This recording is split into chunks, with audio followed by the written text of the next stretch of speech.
On peut se présenter vite fait les gens qui sont déjà là ou ceux qui sont en train d'arriver. Moi, de mon côté, je m'appelle Paul Vivien, je suis artiste impliqué dans le projet Visiophare. Je suis un des cofondateurs avec Tom et Damien et aujourd'hui, je ferai une partie de l'animation du webinaire. Et Damien et Tom, vous voulez vous présenter vite fait? Ouais. Derrière NetCommit, c'est en fait Tom.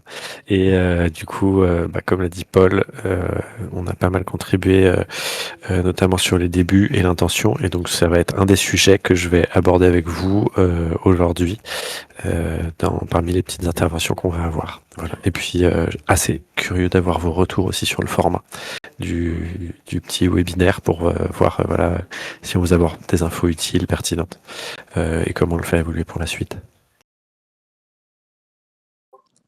Et oui, moi c'est donc Damien et j'ai rejoint Tom et Paul sur le projet qui avaient déjà en fait des visiophares, des premiers prototypes.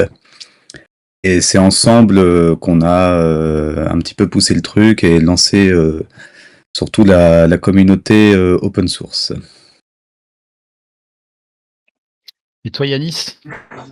Et donc moi je suis Yanis Bourset, je suis artiste numérique et j'ai commencé à participer au projet Visiophare depuis maintenant 1 an et demi, à la suite d'un stage de création à l'université Paul Valéry avec Tom et Paul. Et donc depuis ce moment-là, je me suis impliqué à la fois dans la création communautaire, la projection, la création d'ateliers. Et donc aujourd'hui, je vais participer à ce webinaire en présentant les travaux d'un artiste qui peuvent s'appliquer aux créations artistiques collectives de Visiophare. Merci Yanis et chers autres collègues qui êtes connectés, vous êtes 3 pour l'instant. Est-ce que vous voulez vous présenter rapidement à tour de rôle? Ouais. Du coup, moi c'est Joseph. Salut. Joseph Burkhardt, sous le pseudo Yosf.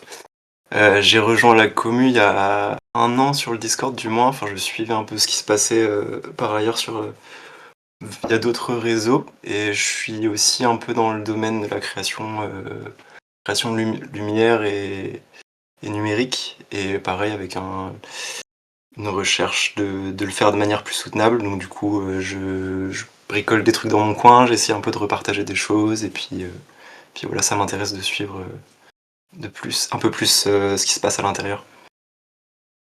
Voilà.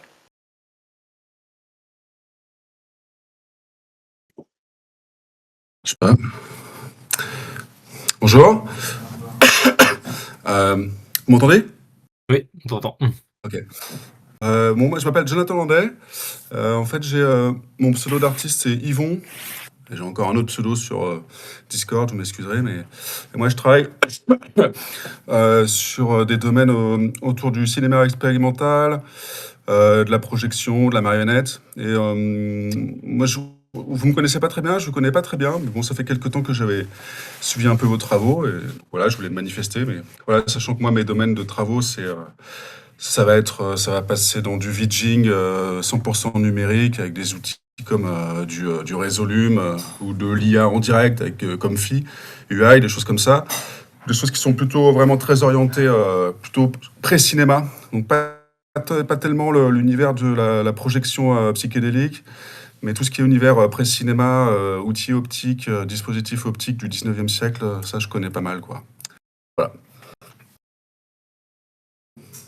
Ok, merci. Yes, mais moi du coup pour finir c'est Théo, je suis régisseur lumière dans le spectacle vivant basé à Rennes et aussi régisseur d'artistes plasticiens et plasticiennes. Donc j'accompagne dans toutes les questions on va dire artistico-techniques, de la conception à certaines œuvres au montage, démontage. Et là j'ai découvert du coup Visiophare du coup pendant l'ouverture d'atelier de Paul et ça m'a beaucoup intéressé sur notamment l'axe du spectacle vivant où j'aimerais bien un petit peu l'intégrer dans certaines de mes créations lumière pour des spectacles. Voilà.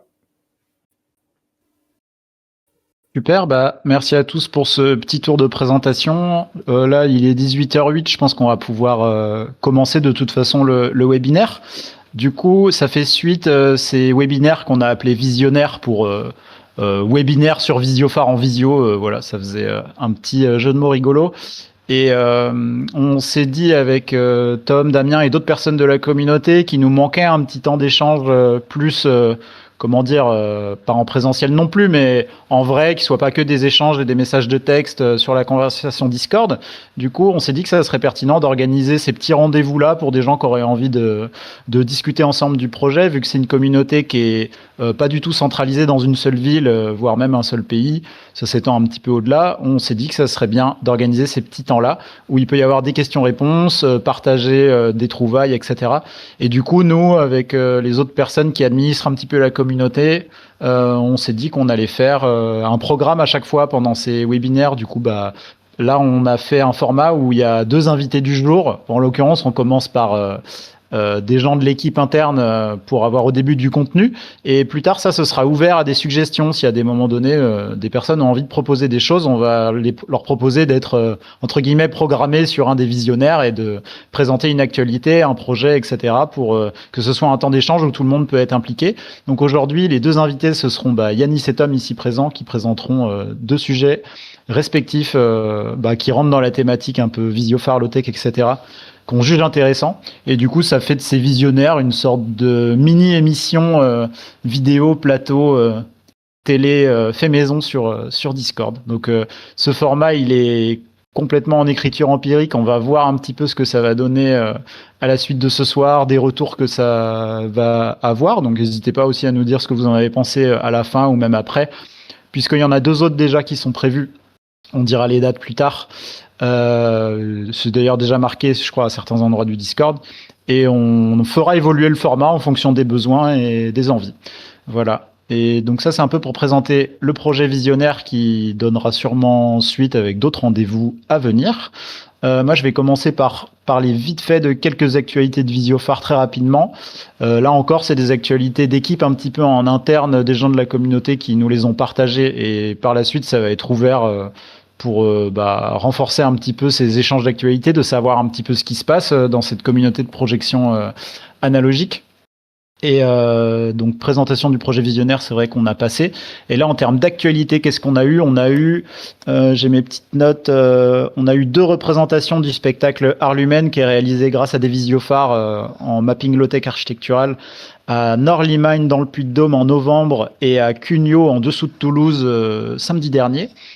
On a eu aussi début novembre à Poitiers une exposition de l'œuvre Cyclomorphe de Dylan Cott et Tanguy Claire au festival OFNI, à Poitiers, du coup festival autour des arts vidéo. Et il y avait cette œuvre que vous avez peut-être vue sur le Insta ou autre de Visiophare où c'est des gens qui pédalent sur un vélo et ça fait des effets de moiré sur un Visiophare projeté sur le mur en direct.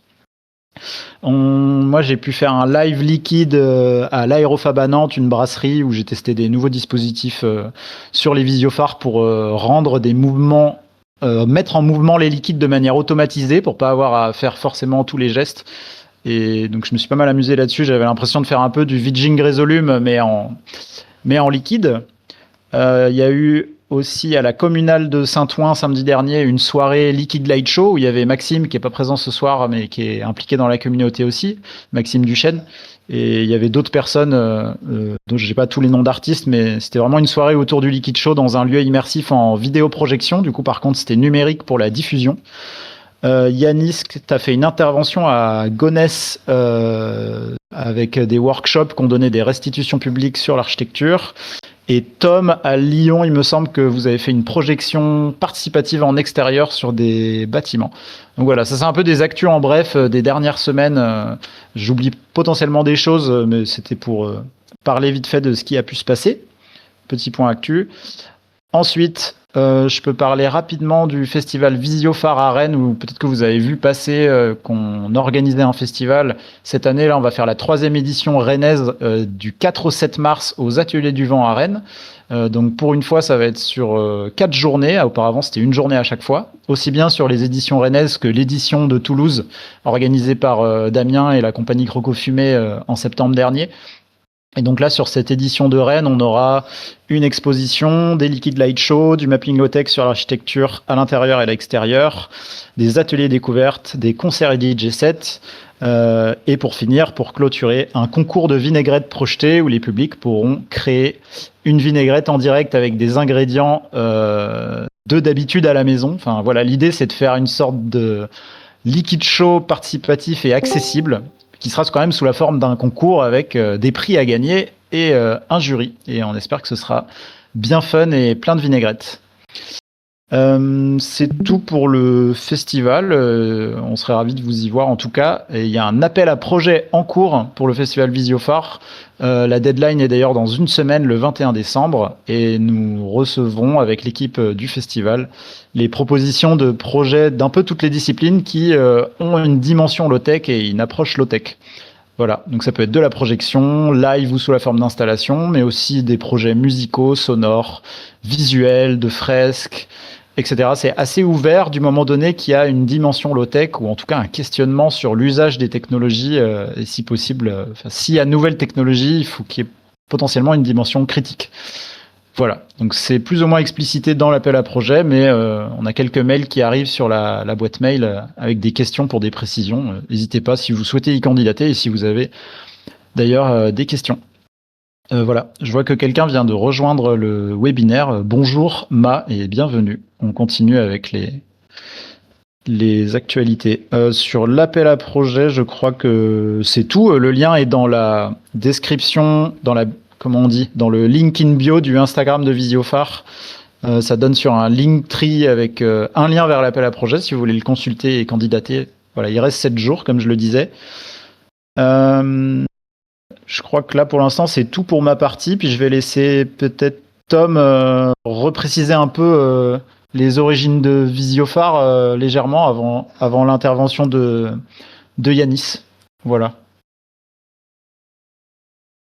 Yes, merci Paul. Ouais, effectivement, donc je reviendrai juste plus tard sur un peu comment ça fonctionne et aussi un petit peu sur si vous vous intéressez à la communauté Visiophare et que vous avez envie de prendre du temps aussi pour y contribuer, quelles sont aussi un petit peu les lignes et de l'origine, mais et aussi de ce qui se défend actuellement à travers ce projet-là. Donc ça sera l'intervention un peu plus tard que je prendrai. Voilà. Et peut-être juste pour vous redonner quelques éléments de contexte, parce que là on les a donnés un peu en dispersé entre Paul, Damien et moi pendant notre présentation. Visiophare à la base, c'est un projet qui est né d'une intention de Paul et de moi sur donc respectivement on va dire prenant les rôles, même si on était tous les deux dans le collectif Oyer, Visual Art Label, en train de bosser sur plutôt des projets art visuel. On avait pris une casquette designer et artiste visuel en se disant mince, on a envie de se remettre à avoir une certaine matérialité dans notre pratique. On est un peu derrière des ordi, là, perdu sur des grandes scènes, dans des angles morts, en faisant du VJing. Est-ce que on n'aurait pas envie de retravailler peut-être justement à ce que c'est la matière?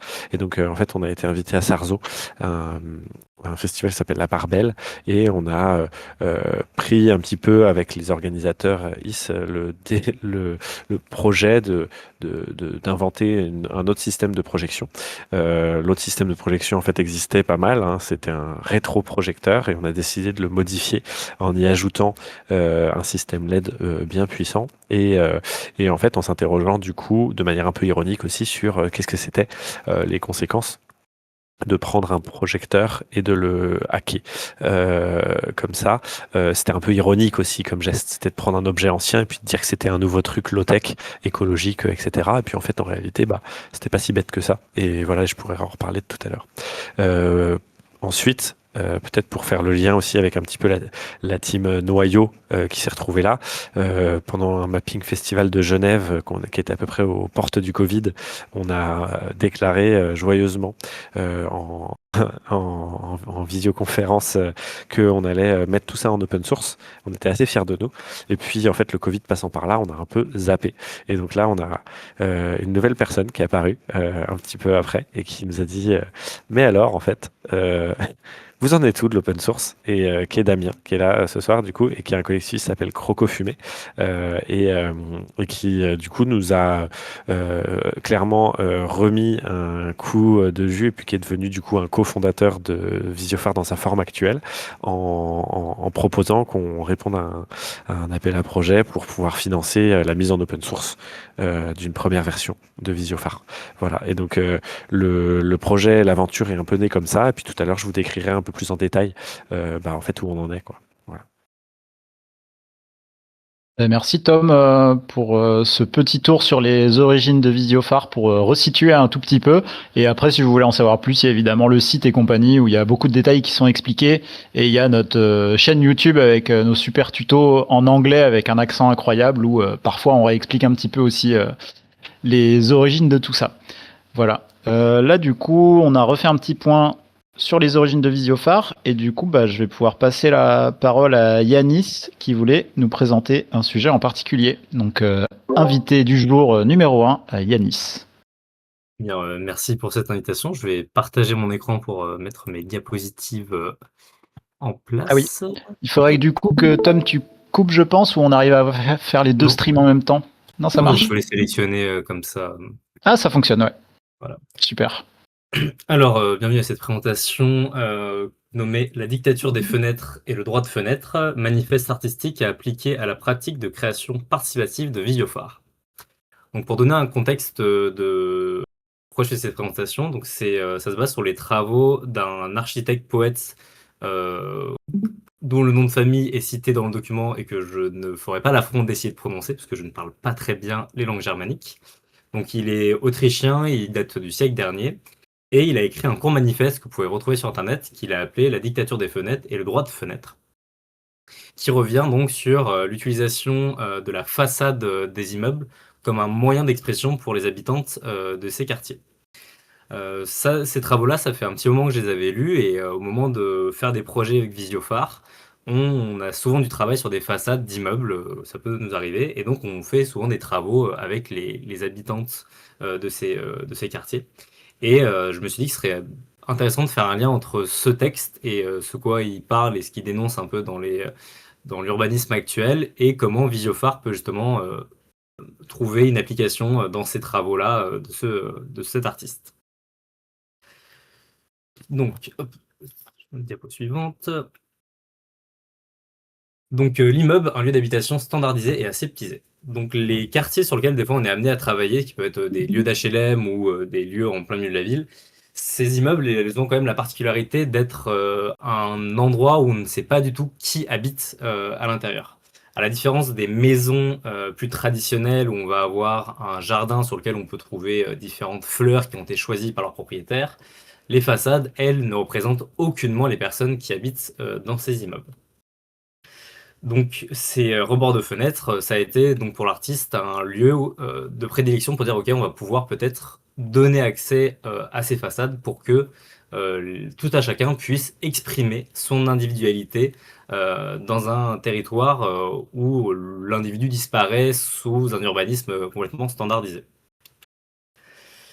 Le problème de la question de pouvoir se réapproprier ces façades, elle se pose sur des questions de réglementation urbanistique et de copropriété. Parce que les façades des immeubles sont gérées par différentes règles et systèmes aujourd'hui, qui fait que vous ne pouvez pas faire ce que vous voulez sur votre façade. Si vous voulez par exemple faire des modifications, vous devez regarder quelles sont les règles d'urbanisme de votre quartier. Et puis même si vous êtes propriétaire de votre immeuble, la façade et tout ce qui comporte ces éléments sont des décisions qui se font avec les copropriétés. Au sein de la copropriété, ce qui vous laisse très peu de moyens d'individualité pour pouvoir promouvoir des œuvres artistiques ou pour pouvoir dessiner directement sur votre propre façade.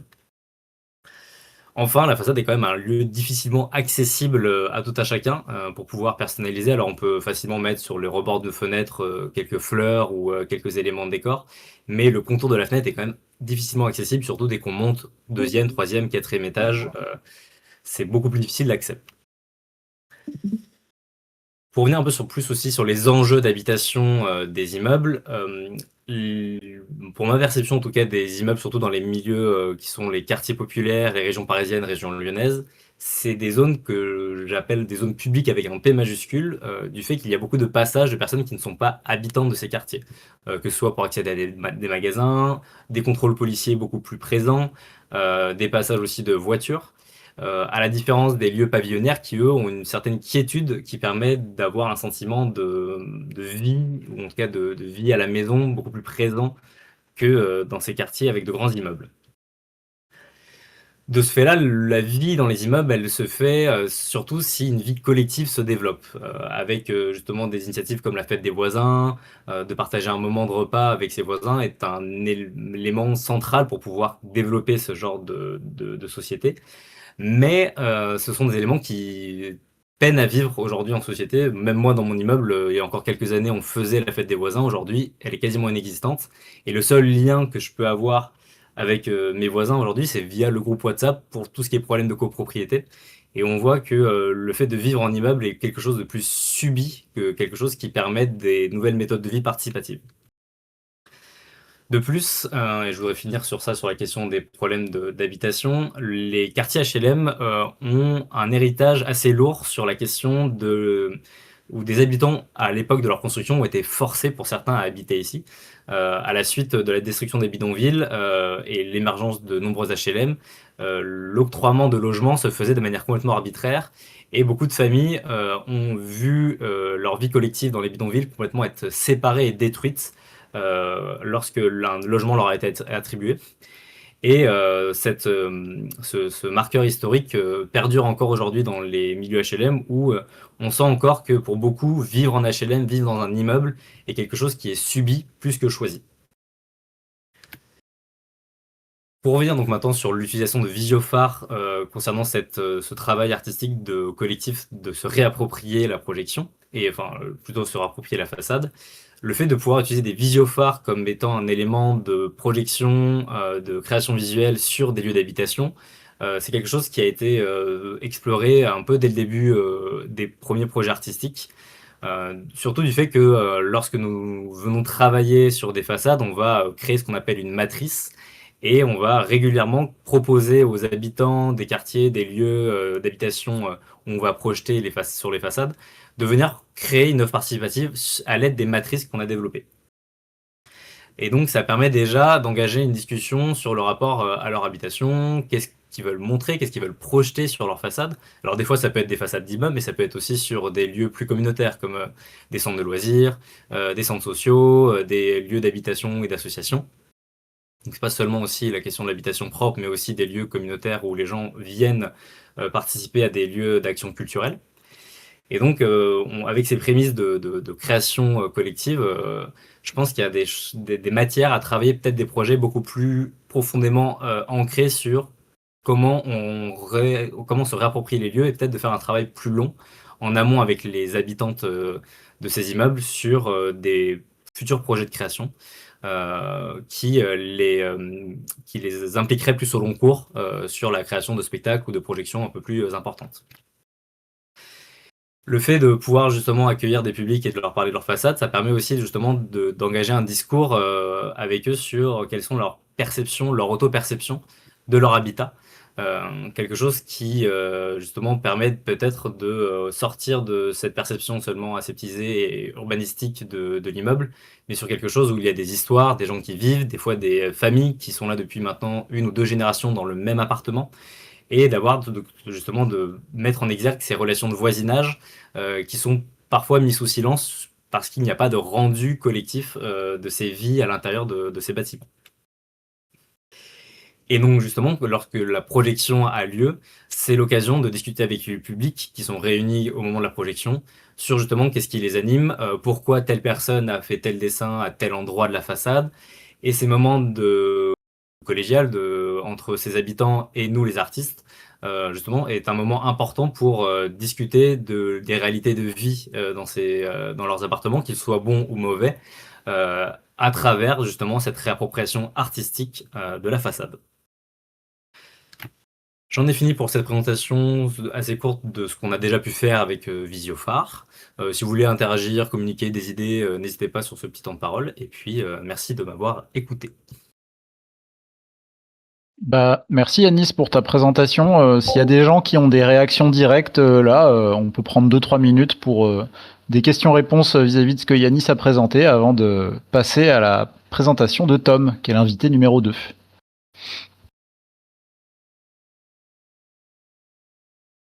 Vas-y. C'est vrai que je vois pas afficher le prénom, mais avec les écouteurs blancs, je t'en prie. Je te laisse ouvrir ton micro. Je sais pas si je peux le faire pour toi, si tu trouves pas. Ouais, c'est bon, pardon. Ouais, excusez-moi, j'arrivais pas à défaire mon micro. Ouais, je trouve ça, super, très intéressant, ton topo.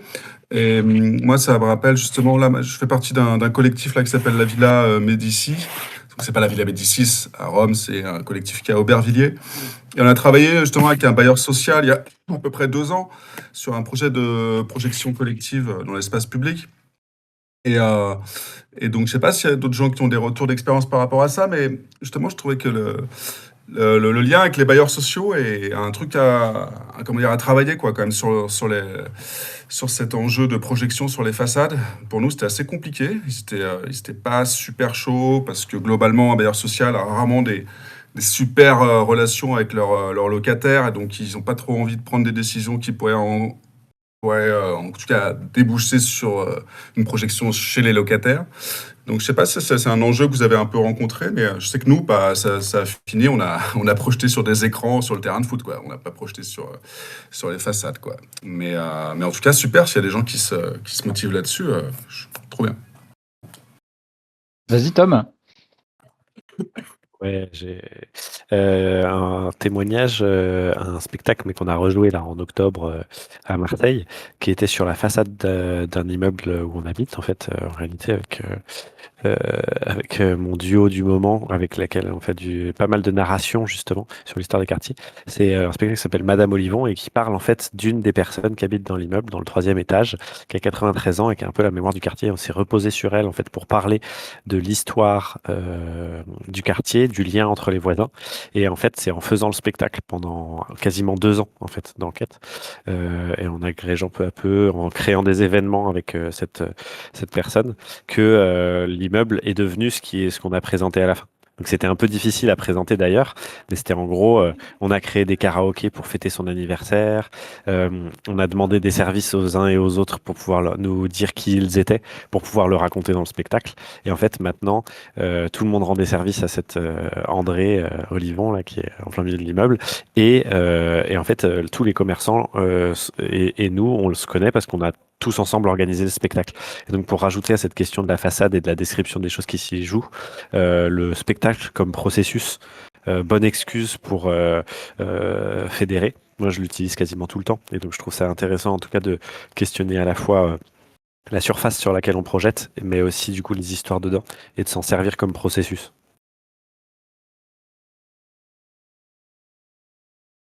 Merci Tom d'avoir complété avec ce retour-là. Moi j'ajoute qu'à Rennes actuellement on est en étude pour projeter dans le quartier autour des ateliers du vent, notamment dans le cadre du festival et que ce soit lié au public habitant du quartier qui créerait la projection sur la façade de leur quartier. Puis nous on ferait surtout de l'accompagnement technique pour leur permettre ça. Et quelqu'un qui s'investit progressivement dans la communauté aussi, qui est basé à Rennes, qui s'appelle Clémence, qui est pas là aujourd'hui je crois, mais qui est encore étudiante aux Beaux-Arts de Rennes, m'a indiqué qu'elle voulait emprunter le visiophare que possèdent les Beaux-Arts de Rennes pour aller projeter sur son immeuble où elle habite. Et peut-être qu'elle est en lien avec son bailleur, qui je crois est un bailleur social. Donc ce sera intéressant qu'elle en reparle potentiellement au prochain visionnaire, si elle vient. Donc est-ce que quelqu'un d'autre a une réaction sur ce sujet ? Eh ben super. Dans ce cas, Yanis, je t'invite à couper ton stream d'écran et puis on repasse au stream principal et puis je vais laisser la parole à Tom qui est l'invité numéro 2. Merci d'avoir accepté l'invitation, Tom. Et de rien. Hein. Est-ce que vous voyez mon écran, enfin en tout cas l'écran où c'est affiché là ? Super. Le traquenard quoi, genre je dois faire genre que j'ai accepté l'invitation alors que de toute façon c'était obligatoire pour se présenter en cofondateur.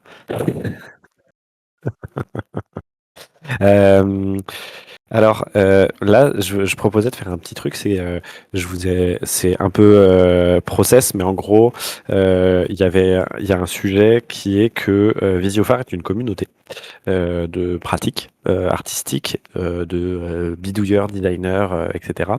Et du coup, prenant en compte ça et le fait qu'on n'est pas un organe centralisé, a priori, on a voilà des personnes qui sont un peu aux manettes pour faire en sorte que le truc existe, pour tenir le site, pour essayer d'organiser des événements, enfin comme là, etc., etc. Mais qu'en fait, en réalité, enfin, on invite et on propose à tout le monde de se saisir un petit peu du format, comme Yanis par exemple, qui après le moment passé en mode stage est passé sur d'autres formes, notamment thèse, mais aussi bah voilà de la contribution active quoi au réseau, qu'il fallait peut-être vous filer des éléments aussi de discours et de réflexion sur c'est quoi en fait Visiophare selon nous. Donc en fait là je vais essayer à peu près pendant 10 minutes d'éclairer la vision qu'on a du projet. Quitte à ce que d'ailleurs peut-être on soit pas toutes et tous d'accord là, et ça sera super intéressant peut-être justement de chahuter. Voilà. Peut-être pour vous dire d'où je parle, moi je me retrouve à être à la fois designer, à la fois artiste visuel du coup dans Oyer et à la fois à travailler beaucoup sur, on va dire en matière de politique culturelle, donc à être pas mal justement dans les endroits un peu institutionnels dans lesquels on essaye de faire bouger des lignes. Sur comment est-ce qu'en fait on monte des projets culturels en France quoi. Et voilà. Et du coup, le Visiophare se situe dans une réflexion où quand avec Paul on s'en parle, quand avec Damien on s'en parle, il y a une observation du secteur, on va dire art numérique.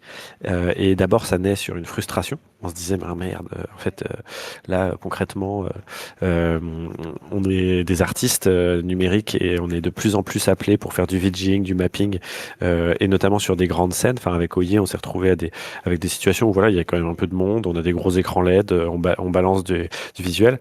Mais en fait, plus on avançait dans ces endroits-là, plus on était esselé. On se retrouvait seul en fait sur un bout de scène et quelque part, en fait, cet espace de l'industrie numérique, de l'industrie culturelle et de l'événementiel nous poussait à une grande frustration qui était que on est venu dans les arts visuels pour avoir une capacité d'explorer bah, de la matière, de la texture numérique, des outils, raconter, dire des choses aussi par rapport à tout ça. Et qu'en fait, plus on avançait et moins on avait le temps de faire ce qu'on voulait le plus possible mettre à l'intérieur des projets à la base. Et donc, à la base, quand on fait les visiophares, on arrive avec un truc un peu ironique de dire ha ha ha, regardez, on vous remet des visiophares qui sont des rétroprojecteurs modifiés.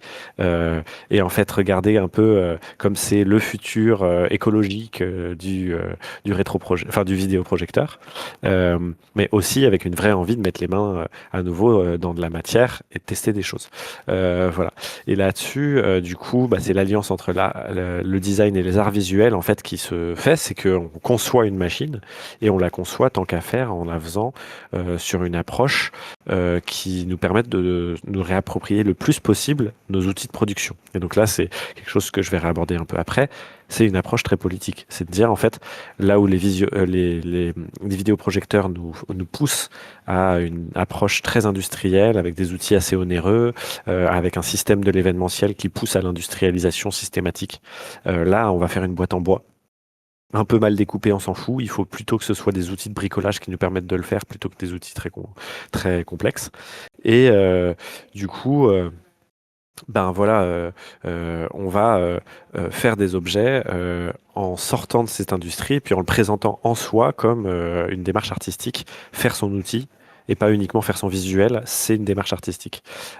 Partant de ça, du coup, on s'est retrouvé à aussi puisqu'on n'était plus sur un ordinateur sur lequel on peut être auteur, compositeur, interprète quelque part de notre propre spectacle, à devoir composer avec à la fois des musiciens, des musiciennes, des conteurs, conteuses, et à la production des visuels, à peut-être faire venir aussi des personnes en complémentaire de nous, par exemple. Et donc, on s'est retrouvé à la fois à continuer de faire du mapping et de se dire la caractéristique de notre projet, c'est de faire du mapping sur des façades, de s'adapter sur des façades avec des surfaces complexes, etc. Mais aussi de se rapprocher quelque part du spectacle vivant, ce qui était une tendance qu'on avait déjà, enfin, dans le noyau, disons, là d'origine, Paul comme Damien, on a toutes et tous, enfin on a tous, pardon, là en l'occurrence c'est que des liens avec le spectacle vivant et un appétit de ça, tout en étant dans des pratiques finalement assez numériques ou en tout cas visuelles. Voilà. À partir de là, pour vous dire un petit peu, le projet il s'est déployé de manière, enfin on va dire, je vais parler un peu de structure là, hein. Le projet, on a souhaité le développer comme un mouvement. D'une part, parce que l'objet, on s'est dit que c'était bien de le faire en open source, donc de diffuser des plans sur Internet, de les documenter, mais aussi parce qu'en fait, à partir du moment où on crée un mouvement, on n'est plus des individus à défendre une certaine approche. On est un collectif, on est un ensemble de personnes, et donc on peut revendiquer une bannière, en l'occurrence la Visiophare, et la défendre même si c'est pas une forme associative ou quoi, en fait comme une sorte de petite institution quoi. Et donc ça donne un poids en fait pour défendre une pratique alternative qui sinon, si c'était juste Tom qui fait son truc dans son coin, serait un peu fragile en fait. Ça serait difficile de la défendre. Et plus il y aura du monde dans le mouvement, le plus qui se revendiquera du mouvement Visiophare, et le plus il y aura de points institutionnels, et donc ça permettra d'ouvrir des portes. Donc l'idée c'est aussi d'avoir un rapport de force, littéralement aussi, avec des industries qui, elles, tracent leur route. Hein. Christie's, ils veulent juste vendre ou Bank, ils veulent juste vendre du projecteur. Nous, d'un coup, on arrive et on redit non, l'outil, il fait partie de la création. C'est une approche aussi territoriale, parce qu'en fait,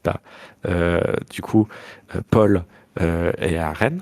Moi, je suis entre Marseille et dans la région lyonnaise, et Damien est vers Toulouse à l'origine.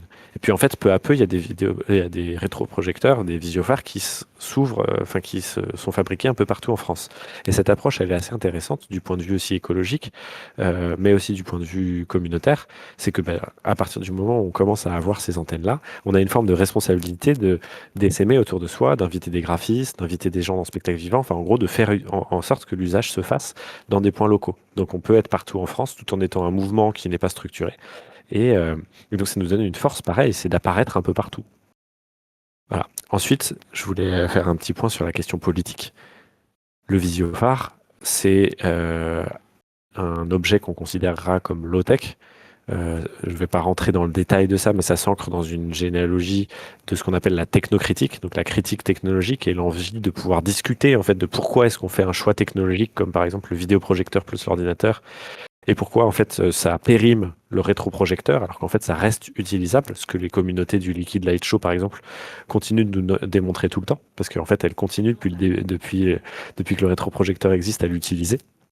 Depuis les années 70, disons. Damien, tu as fait une super vidéo pour raconter justement ça. Elle est déjà sur YouTube, sur le compte de Visiophare.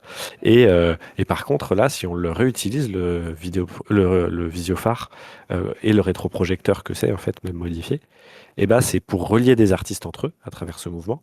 Donc, pour contrer l'essolement un peu industriel produit par l'événementiel du mapping, etc. C'est pour se réapproprier ces outils de production, mais c'est aussi pour introduire de l'ironie et déstabiliser l'idée que l'industrie culturelle et le progrès technique sont les moteurs en fait de l'art uniquement. Ce qui est une tendance industrielle de nous faire croire ce truc-là. Et du coup, à partir de là, nous, on se construit comme un projet qui, même s'il est informel, on se met un peu en commun avec un site internet, un réseau social et un Discord pour pouvoir faire des échanges. Donc là, si vous êtes là, c'est qu'a priori, vous avez traversé tous ces trucs-là et vous avez peut-être une machine ou peut-être pas. Voilà. Et pour finir, en pratique, du coup, pour vous dire peut-être aussi un petit peu comment les branches sont en train de se dessiner, même si on ne les appelle pas comme ça, dans Visiophare. Il y a d'un côté donc le design. Là en ce moment, donc, avec Paul et Damien, on avait produit une première version de la machine. Là maintenant, Paul est en train de faire des nouvelles versions, donc on en est presque à une V3, donc on doit documenter tout ça. Il y a un effort à faire autour de ça, mais on est à plusieurs versions de la machine développées. Ça, c'est un projet de continuer de faire évoluer la machine au fur et à mesure des besoins et des usages, ou de faire évoluer des modules autour de ça. Il y a un projet éducatif. Le Visiophare, moi par exemple, je m'en sers à titre personnel beaucoup comme la construction d'une machine autant que la production de contenu avec des jeunes, avec des personnes intéressées, curieuses. Et donc on se rapproprie autant la machine de projection que le contenu en le remontant, démontant ou en fabriquant des visuels pour aller projeter sur des façades. C'est très éducatif à cet endroit-là. Autant que dans l'entraide possible entre nous dans la communauté, où on peut s'éduquer, en tout cas apprendre à faire de l'électronique, à faire du bricolage, à faire un peu d'optique, etc., etc. Donc ça, c'est un potentiel. Un deuxième potentiel, il est artistique, sur l'expérimentation visuelle, matérielle, des effets, des petits moteurs, des trucs pour faire bouger, des bandes défilées pour faire dérouler des histoires, plein de techniques comme ça. Et donc là, on est en train de... Chaque artiste, finalement, développe sa singularité. Et donc, c'est très intéressant aussi de partager ça. C'est un des objectifs de ces moments visionnaires. Il y a un travail de plaidoyer en termes de politique culturelle. Et donc, ce que je viens de raconter en 2 secondes là sur les questions politiques, notamment, ben moi, je sais que j'y interviens beaucoup en termes de conférences. Alors, je prends beaucoup ce rôle, mais en fait, voilà, le but, c'est qu'on puisse tous le prendre et le défendre. Mais donc, il y a un truc de dire, bah, en fait, regardez, dans les politiques culturelles de ces endroits très industriels de l'art numérique, il existe des alternatives intéressantes, et ce ne sont pas juste des pratiques individuelles, ce sont des pratiques collectives qui se mettent en place. Et donc, c'est autant qu'on utilise un vidéoprojecteur, un visiophare, c'est un outil low-tech, écologique, socialement intéressant. Il existe du coup maintenant un festival, le festival Visiophare, qui a comme objectif d'être un moment fédérateur où on déploie justement toute cette potentialité avec la possibilité d'en organiser aussi. Et là, je lance le truc parce que je sais que Paul en a organisé, Damien en a organisé, mais il y a un peu cette idée de dire si vous êtes quelque part et que vous avez souhaité aussi organiser quelque chose comme ça, c'est un moment qui est trop bien, ça permet de réunir plein de corps de métier quelque part autour de l'objet comme bonne excuse pour faire ensemble. Et il y a un dernier point, c'est d'influencer le secteur, on va dire, artistique par la recherche, avec notamment, et je ne sais pas si Yanis, tu voudras rebondir en disant 2 mots, mais défendre ce projet politique du Visiophare comme un projet d'alternative, mais pas que d'alternative, en fait, un projet culturel d'envergure, en regardant à la fois en observant ce que c'est, ce travail qui se fait un peu de manière informelle, et en défendant le projet politique. Donc il y a Yanis qui fait ça actuellement, et il y a une autre personne qui s'appelle Inès Selman, qui est en train de travailler au pôle Pixel à Lyon sur ça. Voilà. Et donc actuellement, voilà comment ça se déploie, Visiophare, à travers un certain nombre de rubriques. Et je rends le micro. Bah, merci Tom pour ce tour d'horizon beaucoup plus en détail des tenants et aboutissants du projet. Puis bon, ça c'est vrai qu'on peut en parler pendant 1000 ans et on est assez passionné par tout ce que ça nous fait faire et tout ce que ça nous fait réfléchir. Du coup, là on a un petit peu fini les présentations formelles qu'on avait préparées pour animer ce visionnaire. Et déjà, si vous voulez faire des réactions, questions à ce qu'a dit Tom, là c'est possible et c'est ouvert. Et à la suite de cela, moi j'aurais juste un petit mot d'actu à dire. Et sinon, on est sur de l'échange libre, questions-réponses sur un peu tout en général. Donc pour commencer, est-ce qu'il y a des réactions sur ce que Tom a pu présenter? Je vais rebondir sur la perche que m'avait tendue Tom sur les questions de recherche et les questions politiques. Moi, justement, sur mon parcours aujourd'hui créatif, je me positionne pour continuer en thèse dans l'année ou les 2 ans qui suivent. Et là, sur moi, mes sujets, ça va être pas sur le monde de l'optique ou du visuel, mais sur les questions d'auto-archivage et de créer des installations participatives. Et c'est vrai que pour moi, la question d'avoir fait plutôt le fait d'avoir fait un stage et d'avoir découvert Visiophare en interne et de sa conception, moi, ça m'a permis de m'ouvrir à un monde auquel je n'avais pas accès en étant dans un master universitaire très classique, du fait que la question de la low-tech n'est pas spécialement présente dans ces milieux de recherche-là aujourd'hui. Et ça m'a permis de me dire, en fait, oui, on a la capacité encore aujourd'hui de développer nous-mêmes nos installations de A à Z, avec en soi très peu de matériaux qui sont obligatoires. J'aime bien quand tu présentes le Visiophare comme étant un objet en bois pas très bien découpé, parce que c'est clairement ce que j'ai moi aujourd'hui, mais qui marche très bien du fait de sa simplicité. Et je pense que c'est aussi un très bon marchepied pour de futurs projets low-tech, pour pouvoir en fait former des gens déjà Visiophare, qui sont comme moi, qui avaient très peu de bagages en design électronique, pour se dire, en fait, oui, donc faire plein d'autres choses dans ce registre-là. Et Visiophare, je pense qu'il est très bon là-dessus, parce que c'est un système assez simple, qui fonctionne et qui est facilement, visuellement, qui fonctionne très bien, et qui appâte l'œil, et avec la communauté qui se construit, et de se dire, ok, peut-être que la communauté Visiophare, elle servira aussi à de futures communautés pour élargir le spectre de la création artistique low-tech. Pour finir aussi sur le maillage dont tu parlais, le fait qu'en France, ça commence à naître, à Toulouse, Rennes et Paris, Marseille, qui sont maintenant des pôles assez vivants, mais on continue à en voir apparaître encore tous les jours. Et encore là récemment, quand j'étais à Gonesse, c'est vrai que le fait d'avoir cette communauté vivante et visible sur Internet donne beaucoup de crédit au projet et un certain sérieux qui permet d'accompagner, je pense, des artistes qui sont peut-être émergents et de fait de se raffilier à la communauté Visiophare. Tout de suite, quand on discute avec des partenaires culturels, on nous perçoit justement comme une grande entité, même si en fait en soi c'est une seule personne qui va gérer un projet sur place. Mais le sérieux du projet accompagne ces projets émergents. Donc ça c'est aussi quelque chose, je pense, d'extrêmement important pour pouvoir créer de manière locale aujourd'hui. Donc voilà, je fais le tour sur quoi je voulais rebondir. Eh bien, s'il n'y a pas pour l'instant de questions ou quoi, si jamais vous avez des interrogations sur le fonctionnement du Discord ou de la communauté, on a créé un petit salon qui s'appelle Aide Discord. Ça arrive de pas trouver un sujet qu'on cherche ou de pas savoir par où commencer pour poser des questions ou avancer, etc. Donc il y a ce channel Discord qui est dédié à ça, juste à trouver des solutions. Autrement, la plupart des sujets sont répertoriés en dessous. On a essayé de les classer par thématique, design, LED, liquid show, etc. Au niveau du fonctionnement d'échange sur le Discord de la communauté. Nous, on découvre un petit peu ce que c'est que d'animer une communauté et de structurer un projet open source comme ça, de cette échelle. Donc, on en apprend tous les jours sur comment faire ça de manière intéressante. Pareil, sur ce format visionnaire, webinaire, c'est intéressant d'avoir vos retours sur comment ça se passe, qu'est-ce que vous en pensez, est-ce que vous trouvez ça intéressant? L'idée est aussi d'ouvrir les futurs webinaires à d'autres personnes qui voudraient partager quelque chose. Donc là encore, est-ce que vous avez des réactions là-dessus?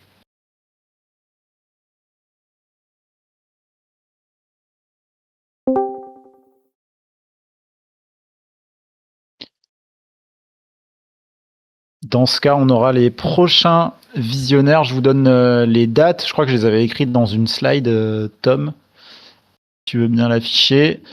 On aura donc le visionnaire numéro 2 le mercredi 21 janvier à 18h et le visionnaire numéro 3 le mercredi 18 février à 18h. On remettra un petit peu les infos des dates sur le Instagram et sur le Discord en créant des événements Discord dédiés.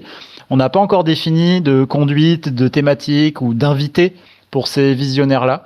Donc la démarche qu'on peut mettre en place si vous voulez proposer quelque chose à présenter comme l'ont fait Yanis et Tom aujourd'hui dans un prochain visionnaire, c'est d'envoyer un MP au compte Discord Visiophare, qui est le compte maître de la communauté, de cette communauté Discord là. Donc il y a déjà deux personnes qui ont envoyé un petit MP pour dire j'aimerais bien parler de ça. Donc n'hésitez pas. Pareil, si vous avez juste des actus à annoncer, vous pouvez même le faire là maintenant si vous avez un événement qui arrive, qui est un peu lié à ces pratiques-là de projection analogique, de low-tech, etc. Faut pas hésiter à les partager là à l'oral ou même il y a un salon dédié qui s'appelle Actualité, je crois. Donc pour l'instant, il y a un peu que nous qui mettons des trucs en interne de la communauté. C'est Announce Event. C'est vrai qu'on pourrait peut-être le renommer Actualité. Mais tous les personnes membres de la communauté peuvent partager des dates qui arrivent. Ça permet aussi que d'autres personnes de la communauté qui aimeraient voir ce que vous faites ou savoir ce qui se passe puissent venir dans le cas où ça tomberait dans leur ville, par exemple. Donc voilà, pour l'instant, on annonce les événements comme le festival et autres, mais c'est ouvert, vous pouvez écrire là-dedans. Et moi, personnellement, là, j'ai pas de date qui arrive d'ici le prochain visionnaire. Est-ce que dans les gens ici présents, vous avez des dates à annoncer? On peut venir vous voir. Damien? Oui, moi là j'ai 10 soirées, 10 soirées là, du 19 au 30 décembre. Et du coup, il y aura 2 visiophares qui seront utilisés sur la façade des halles de la cartoucherie. Et donc, c'est un message à ceux qui seraient par Toulouse, puisque je pense que je vais un peu m'ennuyer de 18h à 22h tout seul, devant les halles, dans mon Barnum, dans le froid. Donc, n'hésitez pas à venir me voir, ce sera avec grand plaisir que je pourrai vous expliquer plein de trucs sur les visiophares. Trop cool. Damien qui est un grand spécialiste des liquides et des bulles dans l'équipe d'ailleurs. Si vous avez des questions sur ces sujets-là. Ah, Tom a un doigt levé que je ne voyais pas bien. Oui, bonjour mon cher Jamy. J'aurais, moi, une petite date sur une médiathèque dans le coin de Marseille qui sera le 28 janvier à Saint-Savournin précisément. Et où du coup, ça sera un travail sur la question des trajectoires migratoires des personnes et la question de l'éducation populaire pour l'intégration de ces personnes en France. Super, bah, n'hésite pas à le remettre par écrit dans le petit onglet annonce event actualité, comme ça les gens peuvent avoir un suivi de ces actus-là à venir. Qu'est-ce que je peux te dire de plus en soi Ah tiens, des actualités, vas-y, pardon, je voyais pas. Non, c'est pas une actu, c'est plutôt une proposition. Donc, comme je disais tout à l'heure, moi, je travaille beaucoup dans le spectacle vivant. Et si jamais il y a des gens qui seraient intéressés pour travailler sur un visiophare qu'on puisse contrôler en DMX de façon très simple pour certaines choses. Moi, j'ai pas encore construit mon visiophare, mais j'ai récupéré pas mal de rétroprojecteurs sur Laval récemment. Donc, quitte à en commencer un, autant commencer à expérimenter tout de suite. Donc, s'il y a des gens qui sont un peu chauds pour vouloir m'accompagner là-dessus, ce serait avec grand plaisir. Surtout que le projet, j'ai découvert il y a vraiment pas longtemps et que je trouve vraiment très, très chouette sur tout un tas d'aspects. Donc voilà, si jamais même optiquement, j'ai vu qu'il y avait une petite question sur les optiques. J'ai fait pas mal de recherches sur les optiques où pareil, je galère un peu. J'ai compris quelques trucs, mais ça a l'air d'être des optiques assez compliquées à trouver aujourd'hui. Donc voilà, je suis ouvert à toute collab ou proposition d'initiation. Vas-y.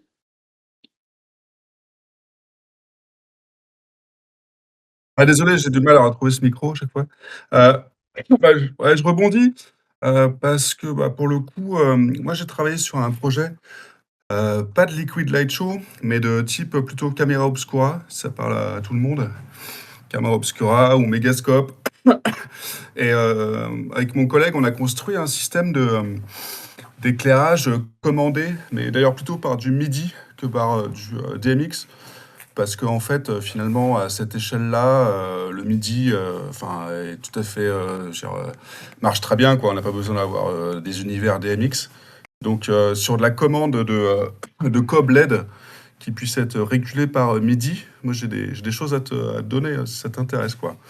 Donc, on a des systèmes de potards qui nous permettent de les régler. On a des programmations qui nous font des séquences. Donc ça marche.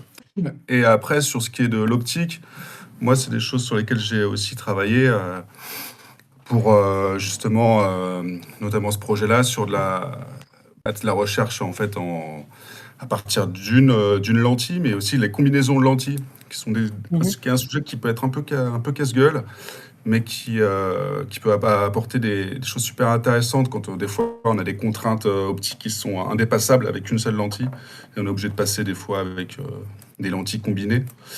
Donc voilà, c'est des choses aussi à discuter. Et je continue aussi parce que c'est vrai que j'étais super intéressé aussi de l'intervention de Tom. Voilà, moi je trouve que je connais pas beaucoup de gens en fait qui s'intéressent justement à cette question un petit peu de comment dire, une réflexion un peu politique et artistique sur le sujet de la projection DIY. Et moi, ça me fait très plaisir d'entendre des gens qui réfléchissent à ça, en tout cas. Et je voulais dire aussi il peut y avoir des éléments de bibliographie qui peuvent être intéressants à partager.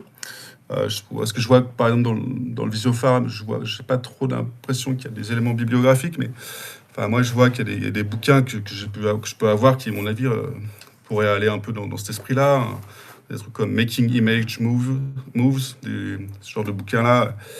Voilà, en tout cas, je pourrais partager les références bibliographiques avec plaisir. Voilà, ça c'est beaucoup de sujets, mais... Je pense que suite à ce que tu as dit, ça serait intéressant qu'on crée un channel Discord dédié à des partages de bouquins ou d'œuvres comme ça qui font sens et que les gens puissent aller y mettre un peu ce qu'ils veulent. À mon avis, ça serait pertinent de créer ça. Donc, merci pour l'idée. Voilà.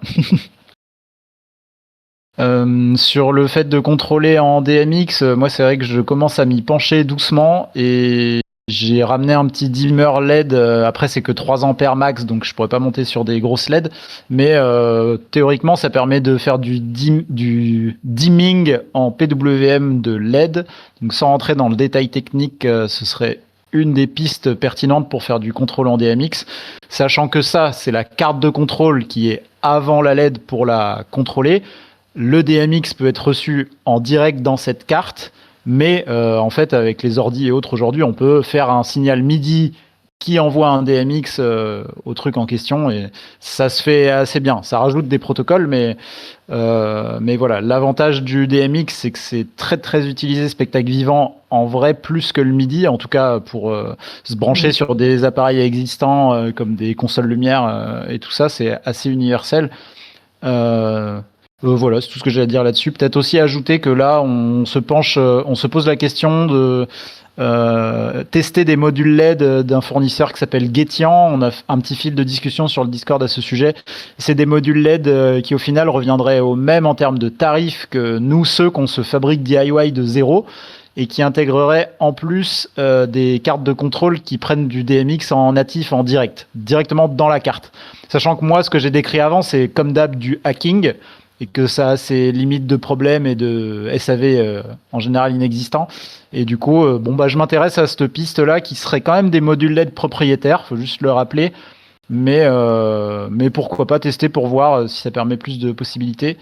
Je parle vite fait de ça parce que là, les LED qui dépassent certaines puissances, les COB, je me retrouve contraint d'utiliser du water cooling, du refroidissement par eau et plus par air. Ça crée des nouveaux soucis. Et c'est intéressant potentiellement de passer par quelqu'un qui fabrique déjà le module tout fait pour pouvoir s'attarder sur d'autres sujets. Enfin voilà, plein de sujets différents, et je m'auto-inviterai sur un prochain webinaire pour vous parler de certaines de ces recherches-là que je mène, et pour l'instant, je laisse la parole.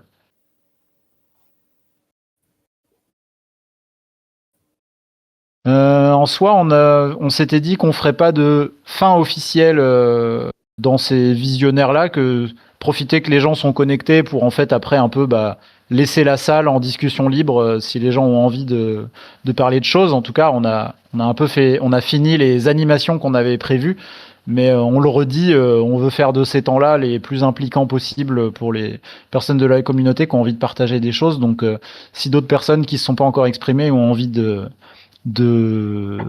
partager des trucs ou poser des questions, n'hésitez pas. Là, je vois que Tom lève la main, donc je t'en prie. Pour rebondir, parce que j'hésitais à relancer un petit peu dans cette zone-là, c'est que moi, je suis trop curieux de vous rencontrer un petit peu. Je vois qu'il y a aussi Marion et Diana qui sont arrivées. Et enfin voilà, je me dis qu'il y a des nouvelles personnes qui sont arrivées pendant qu'on discutait, et que aussi, j'aimerais bien savoir, ce que vous avez dans les cartons ou envie de faire, ou en tout cas raconter un peu vos pratiques, quoi. Donc si ça vous tente de faire, enfin s'il y en a qui ont envie, en tout cas d'en parler, ou d'amener une problématique sur la table, et que ça permette d'y réfléchir un peu collectivement, lié plus ou moins avec ces histoires de visiophare, welcome.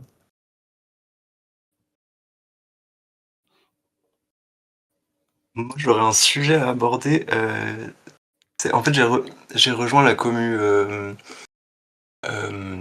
Lotech Lab récemment, et en fait, donc je traîne pas mal sur je sais pas si vous voyez le wiki Lotech Lab, où en fait il y a plein de low-tech qui sont accessibles, mais c'est plutôt des low-tech du quotidien, donc des choses assez fonctionnelles.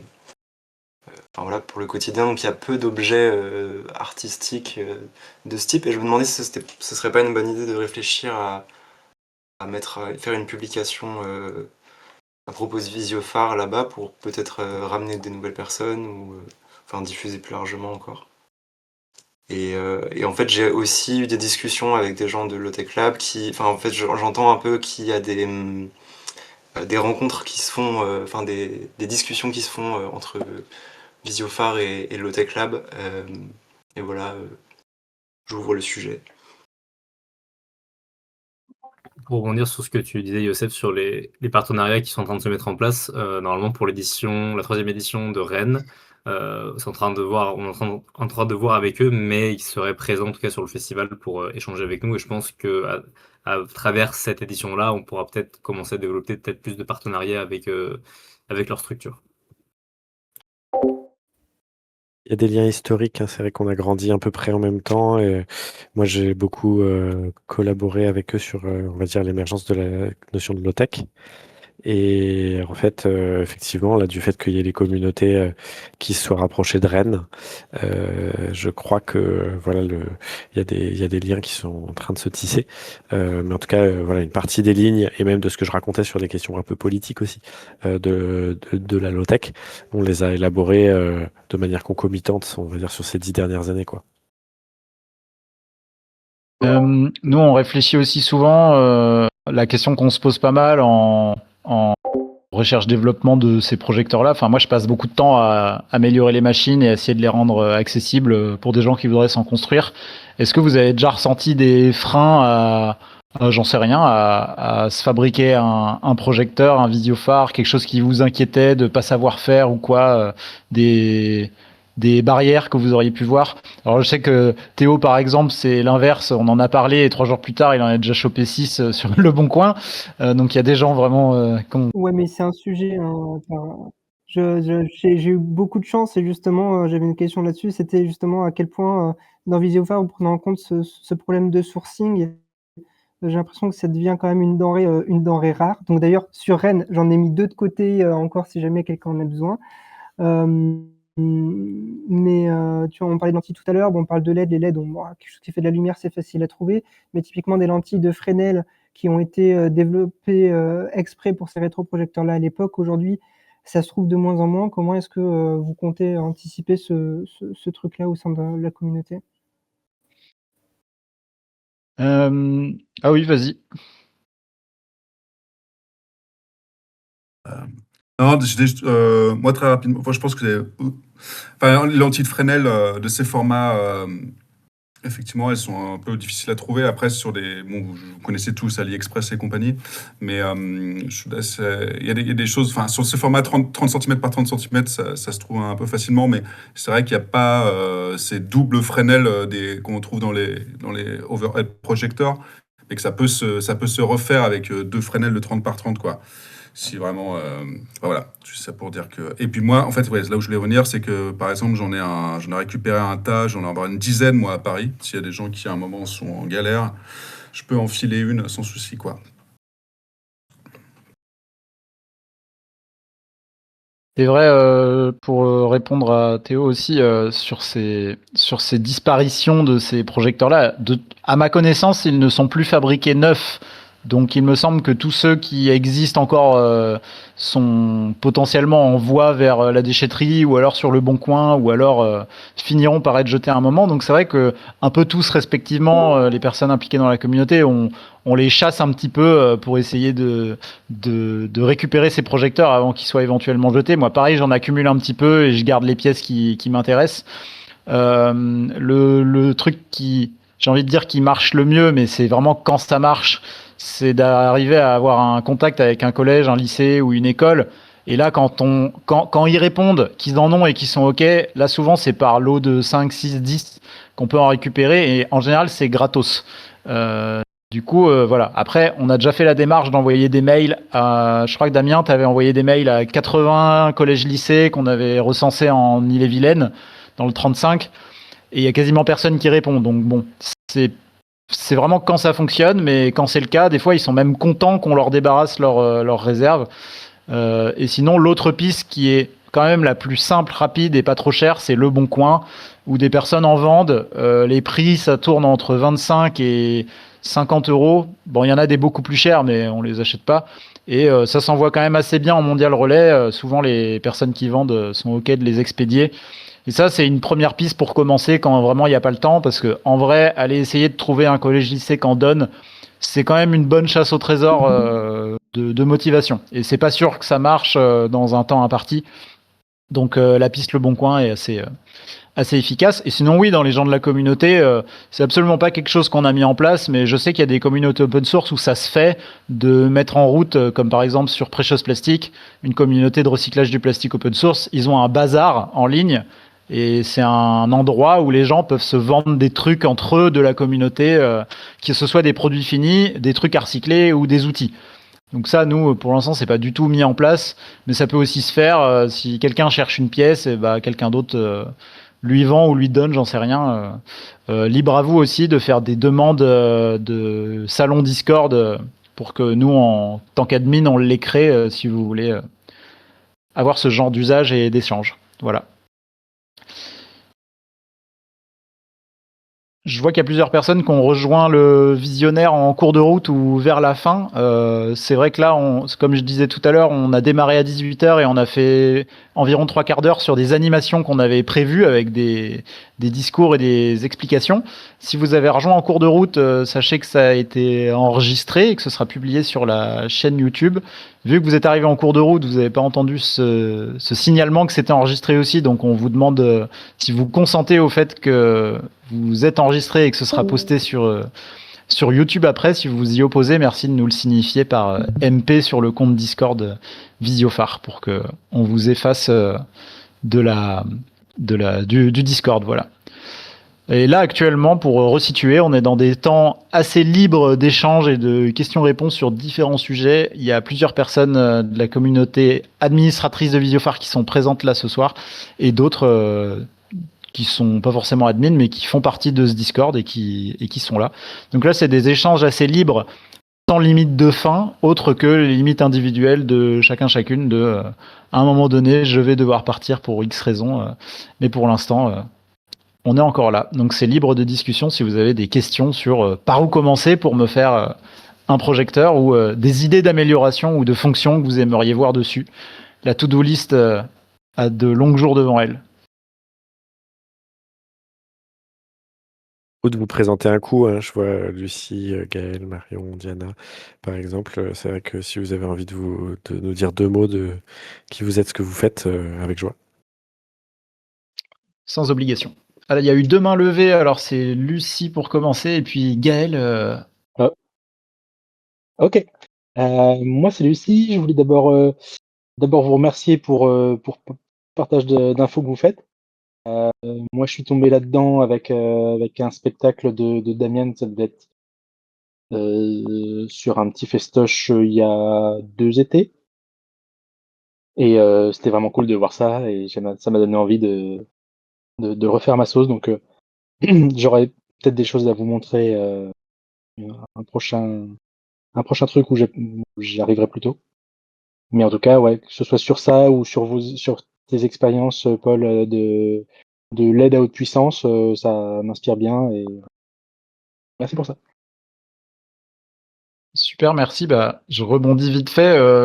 N'hésitez pas à envoyer par MP au compte Discord Visiophare des choses que vous voudriez animer ou montrer lors d'un prochain visionnaire. C'est complètement ouvert. Et n'hésitez pas à partager vos actus aussi dans le salon Discord annonce event. Et Gaël, je te laisse la parole. Salut, moi je m'appelle Gaël, j'ai découvert aussi grâce à Damien, c'était Croco Fumé, c'était au Hadra il y a super longtemps, et après j'ai été lui parler à un Okami, et j'ai fabriqué 2 visiophares, et j'ai fait des festivals, et c'était trop bien avec des amis, et les enfants ils ont adoré, c'était trop cool, et voilà, je vais continuer à en faire, et c'est trop bien, je suis trop content. Mais merci pour tout mettre en open source, c'est trop de la balle. T'es vers où, toi, avec tes 2 visiophares, là? C'est trop bien. Moi, je suis vers Pau, dans le Béarn. Donc voilà. On a fait un festival d'art de rue, s'appelait La Cabane des Arts. On a fait un festival médiéval où on a fait sur une grande église et un château. On faisait des bulles et tout, c'était cool. Et voilà. Là, j'attends l'été avec impatience où je vais en faire d'autres. J'ai trop hâte. Voilà. D'ailleurs, pour rebondir sur ce que tu dis, déjà trop cool, ça fait chaud au cœur d'entendre que ça fait des petits, ce genre de truc. D'apprendre qu'il y en a qui poussent à droite à gauche, moi j'adore entendre ça. Faut pas hésiter dans les salons de la communauté Discord à partager vos builds, vos constructions de Visiophare, même si ça peut vous paraître, j'en sais rien, anodin parce que vous repartez peut-être de plans et vous les refaites à l'identique. En général, c'est sûr qu'il va y avoir un truc même légèrement différent et qui va servir aux autres personnes de la communauté de voir « Ah mais ouais, mais là il a fait comme ça » et c'est vrai qu'en fait ça me branche plus de faire comme ça et pas comme leur plan à eux d'origine. Parce que nos plans sont absolument pas parfaits, ni à jour d'ailleurs, mais ça va venir. Du coup, vraiment, n'hésitez pas à juste mettre un post. Moi, j'ai fait celui-là comme ça, j'ai rencontré tel problème. Je pense que ça serait cool d'améliorer comme ça. Voilà, faut pas hésiter à le faire de votre côté. Et en fait, ça crée plein de de versions qui sont montrées, partagées, et c'est hyper utile pour tout le monde d'avoir des retours d'expérience sur les constructions comme ça, des personnes de la communauté. Que ce soit pour des visiophares faits en entier, pour des conversions LED de rétroproges anciens, ou même juste pour des modules d'effets qui sont rajoutés, des systèmes d'animation. Juste voilà, partager ce que vous avez fait, c'est en général utile pour les autres qui hésiteraient à se lancer ou qui auraient besoin d'infos, besoin de ressources. Je voulais ça. Je peux pas mettre des vidéos parce que je suis sur un étage. Mais vous n'entendez pas bien?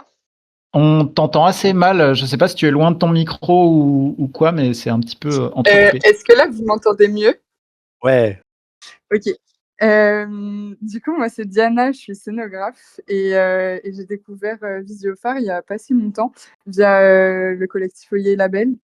Et en fait, je travaille pas mal sur la réflexion à partir d'objets qui sont plus ou moins transparents. Et du coup, c'est vrai que les rétroprojecteurs, je m'y étais intéressée, mais très vite, j'avais vu la limite de déjà trouver le bon rétroprojecteur et ensuite le fait que les lampes, une fois qu'elles sont usées, c'est compliqué d'en retrouver. Et du coup, je suis trop contente d'avoir trouvé votre collectif et d'en apprendre un peu plus sur comment bidouiller tout ça. Parce que du coup, j'ai fait de la lumière aussi et du coup, je me dis que ça peut être magnifique, quoi, d'avoir un rétroprojecteur directement contrôlé avec de la LED. Mais je m'intéresse aussi avec différentes caméras, comment je peux retraduire en live et pas forcément passer par la projection directe, mais dans un premier temps pour après filmer et rediffuser en plus grand avec un VP. Et du coup, je suis un peu dans ces questionnements-là, voilà. Dans ces usages-là, je sais qu'il y a des personnes qui font du liquid show, pas forcément sur des rétroprojecteurs, mais qui filment par le dessus et qui ont des genres de tables lumineuses qui sont beaucoup plus compactes et pratiques à transporter que des projecteurs, même des visiophares.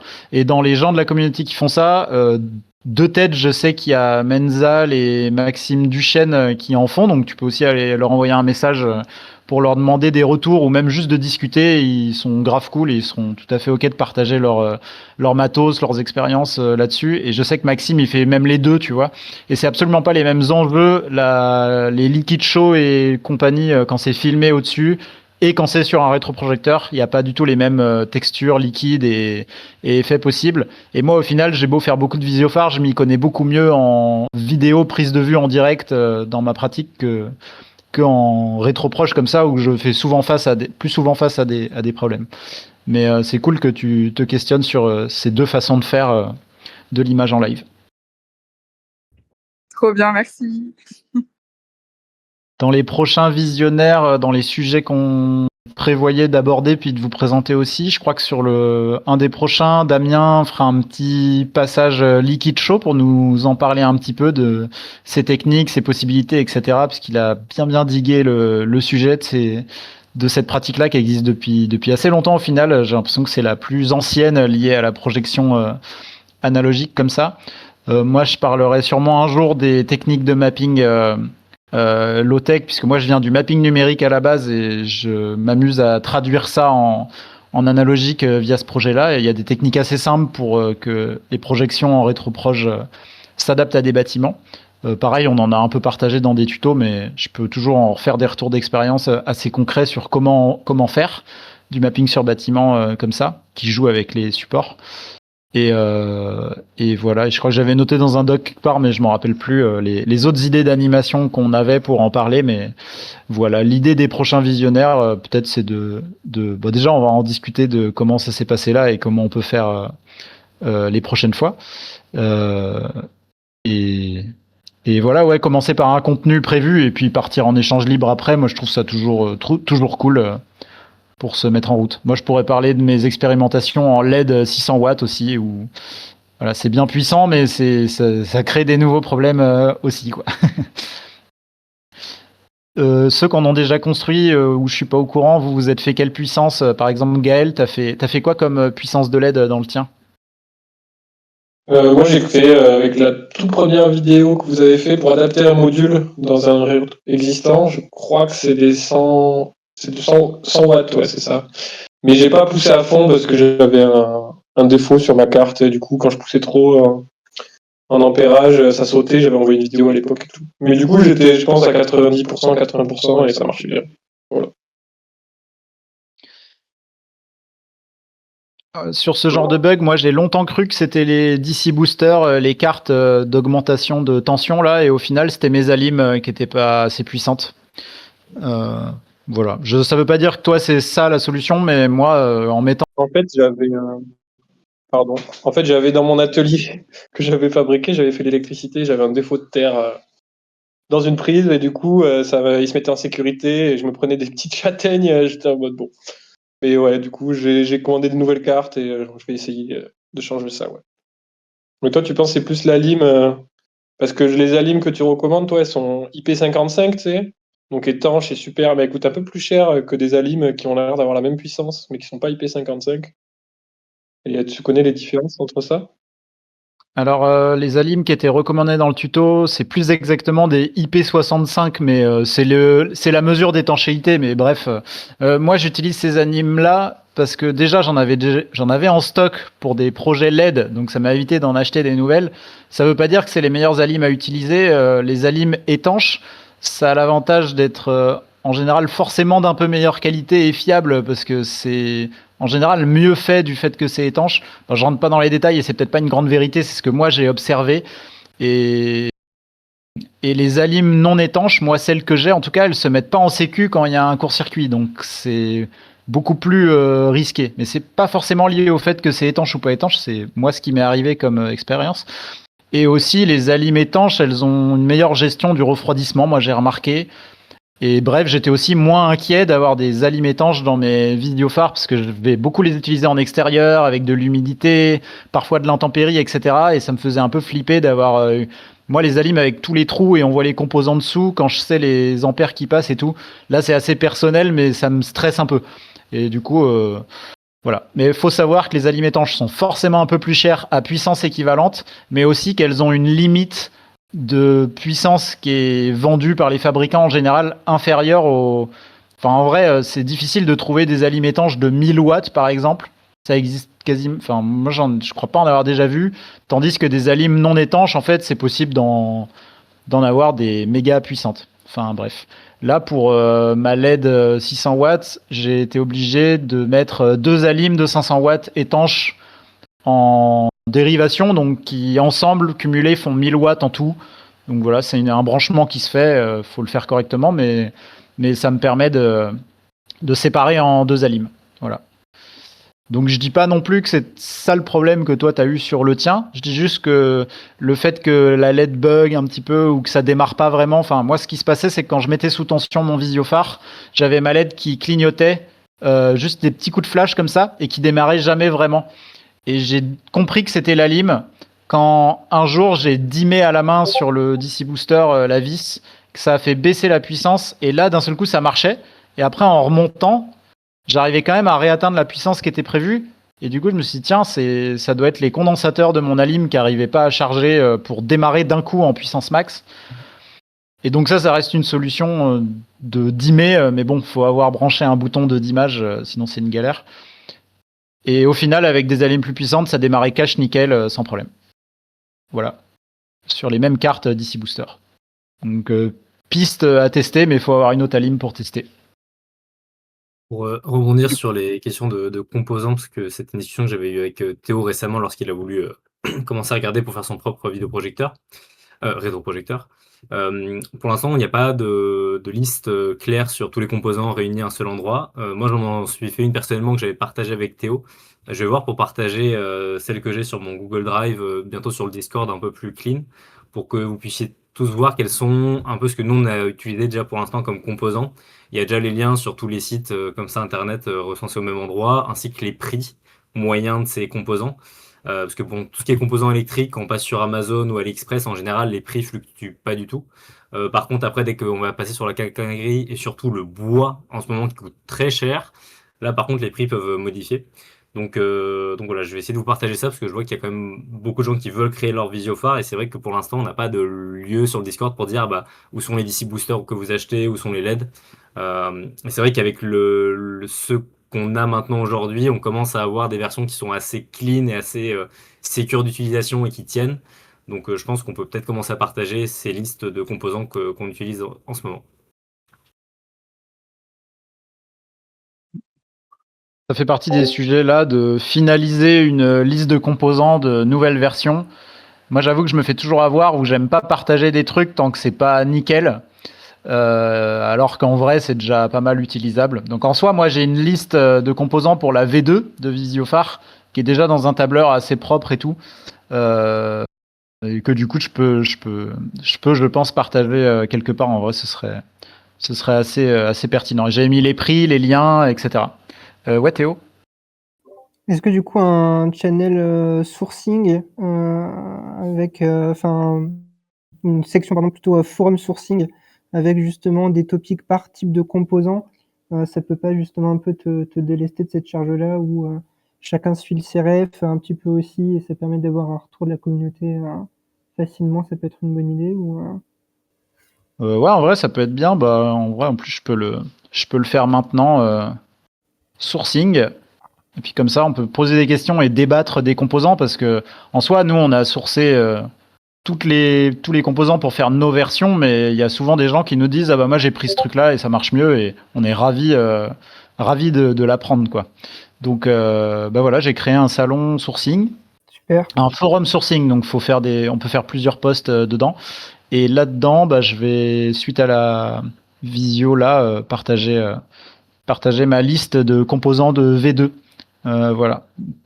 Ça aussi, c'est un truc qu'on doit faire encore et qu'on n'a pas tout à fait finalisé, c'est de faire du versionning. J'ai appris le thème par Tom, designer expert. C'est de vraiment répartir les fonctions par version. Donc c'est un nouveau taf d'orga de dire bon bah ça c'est dans la V1, ça c'est dans la V2, ça c'est dans la V2 Pro, ça c'est dans la V3 Premium. Non, je rigole, mais et en vrai c'est une des missions qu'on doit se faire aussi, mais ça fait toujours partie des 1000 trucs qu'on doit faire, ouais. C'est là qu'on voit qu'on n'est pas une entreprise qui gère des projecteurs. En tout cas, sur la V3 sur laquelle je bosse, pour teaser un tout petit peu, moi je fais les cloisons avec du Dibond, qui est du coup un matériel qui combine un matériau fait à base d'aluminium et de PVC, très léger et rigide, aussi un petit peu cher, mais résistant au feu. Et moi, je le récupère gratuitement à des fournisseurs de matières plastiques comme Proliance, qui sont des grosses chaînes nationales qui fournissent du bois et du métal. Et en fait, je vais derrière, là où ils font les découpes, et en général, il y a un rayon chute. Et je dis que c'est pour des projets comme Visiophare et des trucs de Céno de récup. Et en général, je repars avec des plaques gratos comme ça. Et j'y vais régulièrement et je me fais des petits stocks. Donc là, j'en ai un où toutes les cloisons sont en... Du coup, c'est une matière métallique qui peut être... Bah moi, elle est blanche en surface. Et ils sont assez clean et encore plus légers qu'avec du bois. Et pour les 600 watts, j'avais vraiment envie d'un truc non inflammable. J'avais un petit peu peur d'une LED 600 watts qui chauffe de ouf dans une boîte en bois. Voilà, même si ça nous est jamais arrivé qu'il y en ait un qui flambe, moi j'avoue que là j'avais envie de même pas me poser la question. Là, sur les questions de versionning, je vais essayer normalement de produire cette semaine ou la semaine prochaine, ça demandera du temps que j'ai, de faire un premier PDF assez clean sur la production, sur la création de la V1 Visiophare, en tout cas de la première version qui avait été établie par Tom et Paul il y a maintenant quelques temps de cela et qui est maintenant aujourd'hui plus tellement développée parce qu'elle marche en elle-même. C'est d'ailleurs moi les 2 Visiophares que j'ai sont issus de cette version-là.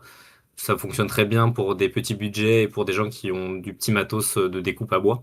Donc je vais essayer de la poster dans cette semaine ou la semaine prochaine pour que des gens puissent déjà regarder si vous voulez faire vos découpes et commencer l'installation et la production de votre premier Visiophare.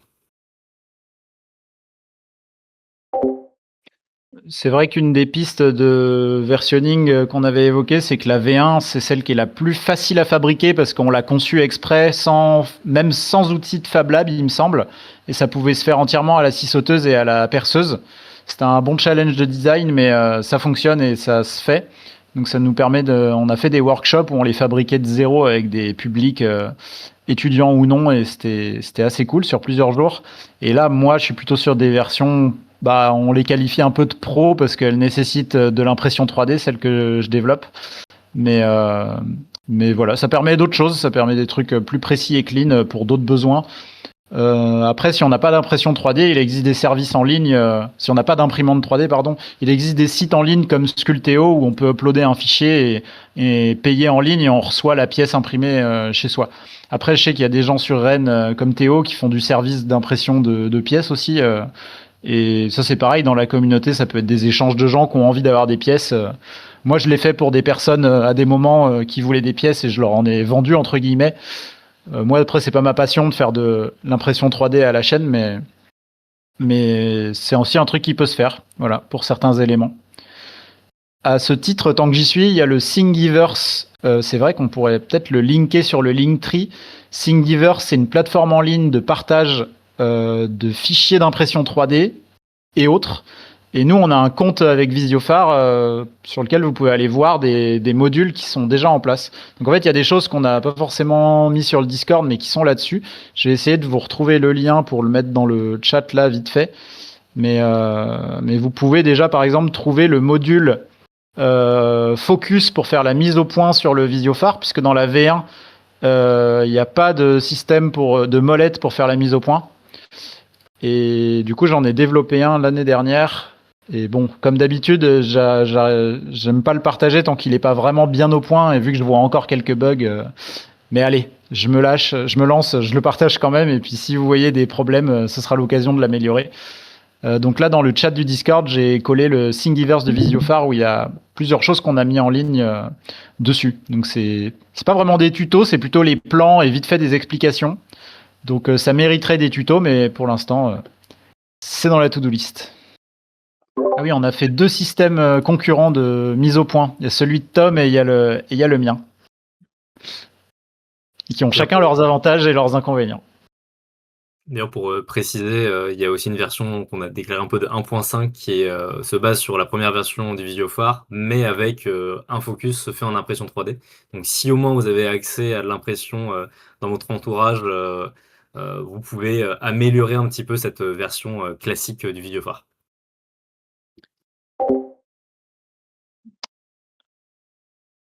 D'ailleurs, j'ai une question ouverte pour toutes les personnes ici. Sur le festival Visiophare de Rennes de cette année, on souhaite faire une journée de workshop dédiée aux gens de la communauté ou aux pros. Alors, ça serait la journée. La plupart des workshops qu'on fait et des journées d'événements, elles sont gratuites ou prix libre. Là, on ferait un workshop qui est payant, mais qui est fait pour repartir avec un truc assemblé. Donc, c'est un peu adressé aux gens qui n'ont pas forcément d'imprimante 3D ou qui n'ont pas envie de s'y mettre, et puis c'est OK. Et du coup, de dire par exemple, vous venez, puis vous repartez avec un kit focus mise au point assemblé, et on l'assemble ensemble pendant ce workshop. Donc ça, c'est une idée de truc qui peut être fait pendant le workshop. Mais là, vu que vous êtes là et que je suis toujours curieux de savoir ce qui intéresse les gens de la communauté dans les types de workshops, je vous pose la question, qu'est-ce que vous aimeriez voir comme workshop sur cette journée-là pour repartir avec un truc qu'on aurait assemblé ensemble? Je peux lister un peu des idées déjà, mais il y a ce truc-là de mise au point qui peut se mettre sur la plupart des visiophares. Là, je suis en train... on va parler des trucs au point, parce que sinon, je vais m'aventurer dans... Je vais pas vous vendre des workshops de trucs qui sont pas encore au point, mais sinon, il y a aussi... on se disait que ça pouvait être sympa de faire un workshop Splodascope. Du coup, c'est un espèce d'aquarium à bulles. On peut mettre des liquides dedans et puis gérer des flux de bulles en direct. Donc ça peut être cool sous la forme d'un workshop d'arriver. Puis le kit est déjà prêt. Vous financez les pièces détachées du kit, on l'assemble ensemble et vous repartez avec. Enfin, moi, je trouve ça cool comme genre de journée tous ensemble. Donc ça peut être Splodascope, ça peut être... moi, je suis en train de développer, ça ce sera au point, un système qui crée des vagues sur un bac. Et du coup, ça fait que de manière automatique, il y a un bac qui monte et qui descend et ça crée des vagues dans les liquides. Le module LED, on l'a déjà fait en workshop, mais si vraiment il y a plein de gens intéressés, on peut le refaire. Voilà, plein de pistes comme ça. Faut pas hésiter à nous dire ce que vous verriez d'intéressant pour qu'on fasse le workshop qui plaise au plus grand nombre sur le premier jour. Moi, je vote bien pour le Splodascope parce que ça demande quand même des compétences assez parfois tricky, un peu techniques, même si le processus en soi est assez simple. Donc, et je trouve que justement, avoir un Splodascope, là, je l'ai vu sur mes dernières dates, ça manque, quoi. Quand t'en as un, ça te permet de faire des choses assez incroyables. Donc, perso, je vote pour un atelier Splodascope à Rennes en mars prochain.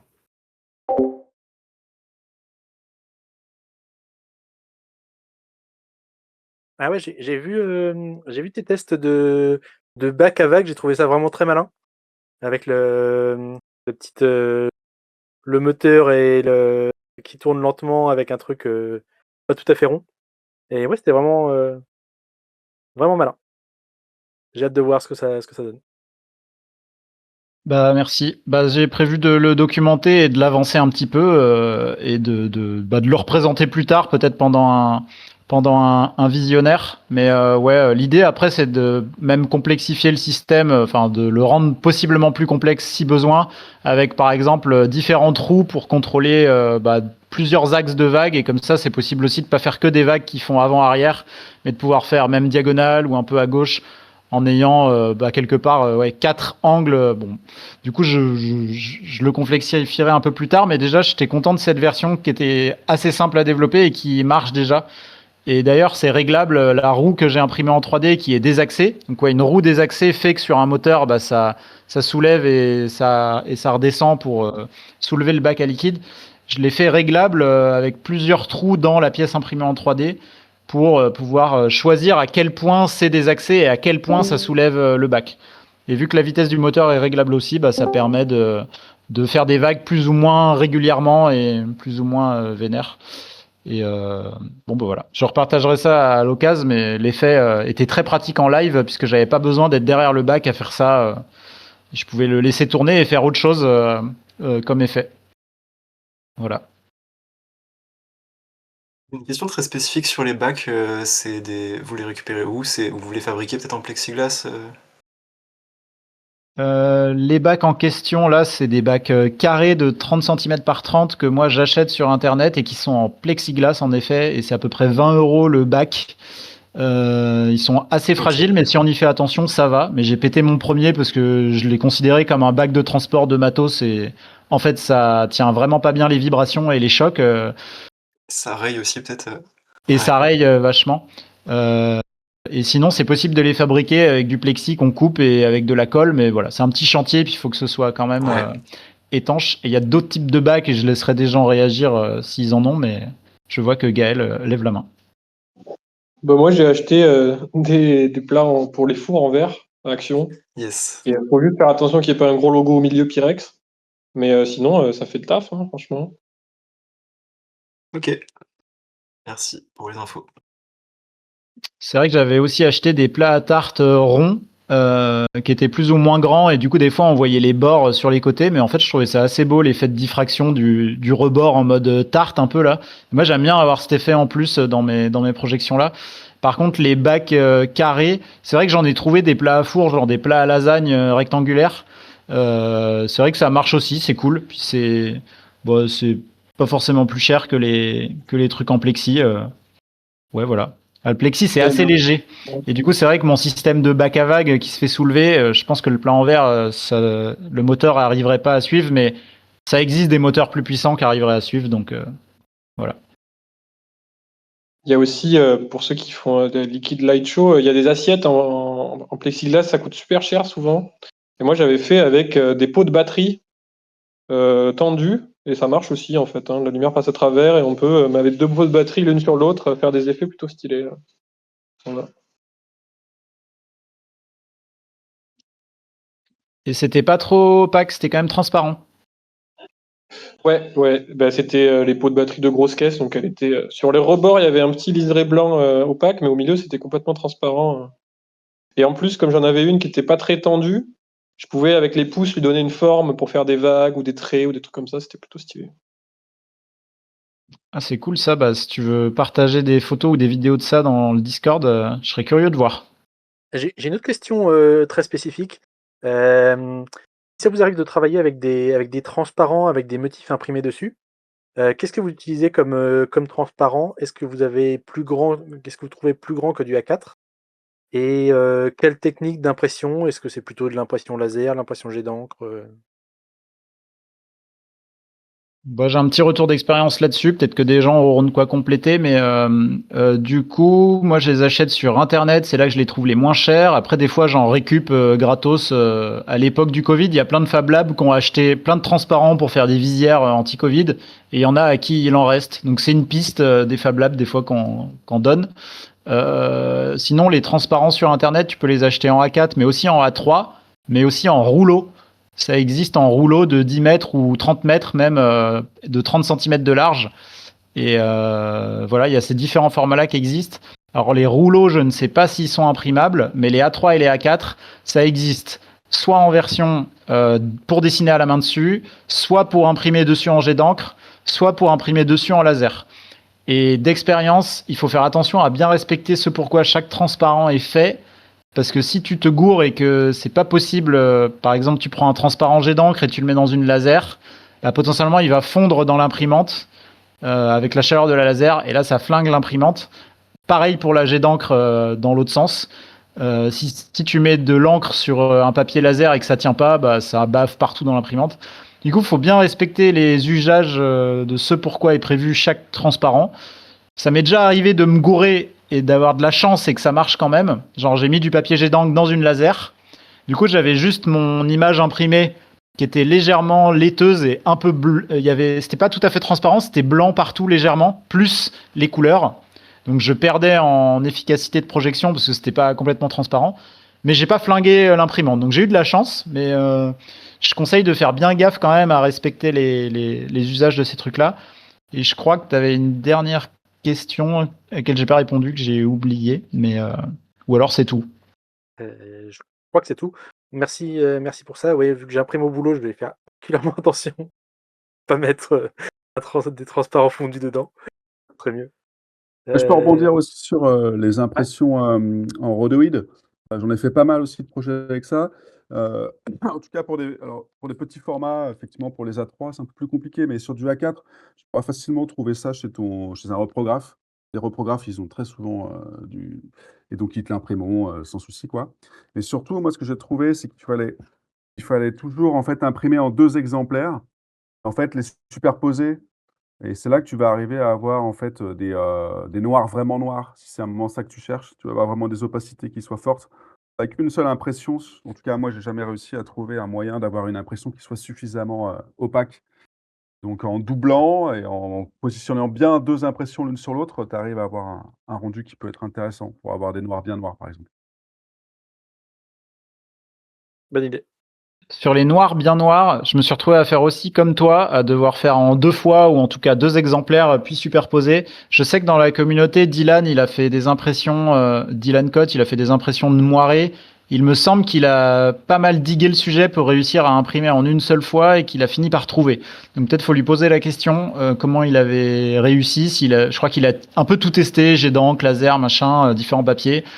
Et sinon, en effet, les couleurs, ça rend globalement assez bien, mais les noirs, c'est pas évident d'avoir du full opaque, ouais. Surtout quand on est sur des grosses LED bien puissantes, ça passe encore plus au travers et ouais, il n'y a pas un contraste de ouf. Ah, c'était dans l'idée de travailler des effets de moiré, ouais. Ah ouais. Ouais, sinon après il y a un autre truc aussi, c'est les impressions de typons. Les typons qui sont utilisés pour la sérigraphie, mais c'est plus cher et moi j'ai pas trouvé que c'était beaucoup mieux qu'une double impression. Mais effectivement, moi je serais intéressé, effectivement, si on en reparle, d'avoir d'autres astuces pour avoir des noirs bien noirs.